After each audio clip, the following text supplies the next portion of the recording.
Halo, saya akan melanjut lagi dengan video saya yang sebelum-sebelumnya yang selalu membawakan mata pelajaran bahasa Indonesia.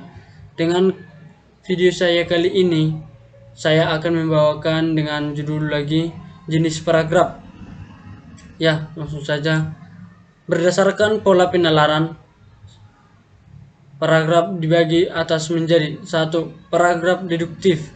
Paragraf deduktif adalah paragraf yang ide pokoknya atau gagasan utamanya terletak di awal paragraf dan diikuti oleh kalimat-kalimat penjelas untuk mendukung atau mendorong gagasan-gagasan utama. Ide pokok atau gagasan utama berupa pernyataan umum yang dikemas dalam kalimat topik. Yang kedua, paragraf induktif. Paragraf induktif adalah paragraf yang kalimat topiknya terdapat pada bagian akhir.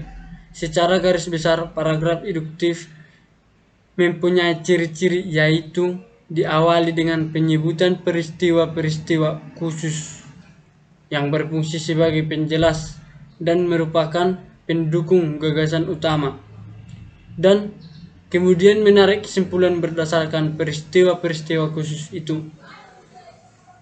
Yang keempat, paragraf ineratif. Paragraf ineratif adalah paragraf yang kalimat utamanya terletak di tengah-tengah paragraf. Paragraf ini diawali dengan kalimat-kalimat penjelas sebagai pengantar, kemudian diikuti dengan gagasan-gagasan utama, dan ditambah lagi kalimat-kalimat penjelas untuk menguatkan atau mempertegas informasi tersebut. Yang kelima, ide pokok menyebar. Paragraf dengan pola semacam ini tidak memiliki kalimat utama. Pikiran utamanya menyebar pada seluruh paragraf atau bersifat pada kalimat-kalimatnya. Yang kedua tadi, berdasarkan gaya, ekspresi, atau pengungkapan. Ada dibagi menjadi atas beberapa bagian, yaitu yang pertama, paragraf narasi atau kisahan.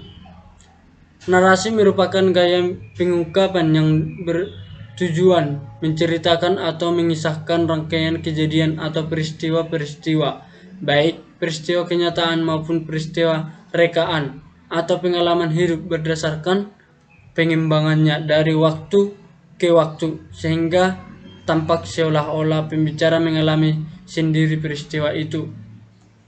Yang kedua, paragraf deskripsi. Paragraf deskripsi berisi gambaran mengenai suatu objek atau suatu keadaan sejelas-jelasnya dengan melibatkan kesan indera. Paragraf ini bertujuan untuk memberikan kesan atau impresi kepada pembicara terhadap objek, gagasan-gagasan, tempat, peristiwa, dan sebagainya ingin disampaikan penulis. Melalui pengesahan ini, pembaca seolah-olah berada di suatu tempat dan dapat melihat, mendengar, meraba, mencium, atau merasakan apa yang ditulis dalam suatu paragraf tersebut. Yang ketiga, paragraf eksposisi. Paragraf eksposisi merupakan paragraf yang bertujuan untuk menginformasikan sesuatu sehingga memperluas pengetahuan pembaca. Paragraf eksposisi bersifat ilmiah atau non-fiksi. Sumber penulis paragraf ini dapat diperoleh dari hasil pengamatan, penelitian, atau pengalaman hidup. Yang keempat, paragraf persuasif.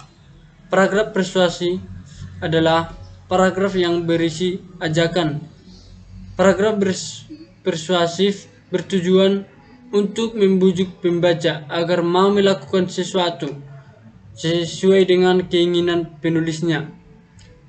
Agar tujuannya dapat tercapai, penulis harus mampu menyampaikan bukti dengan tata dan fakta yang mendukung. Yang kelima, paragraf argumentasi. Paragraf argumentasi ini atau paragraf bahasan adalah suatu corak paragraf yang bertujuan membuktikan pendapat penulis agar pembicara menerima pendapatnya. Dalam paragraf ini, penulis menyampaikan yang disertai penjelasan, alasan yang kuat dan yang meyakinkan dengan maksud agar pembaca bisa terpengaruh. Ya, sekian dengan video saya lagi.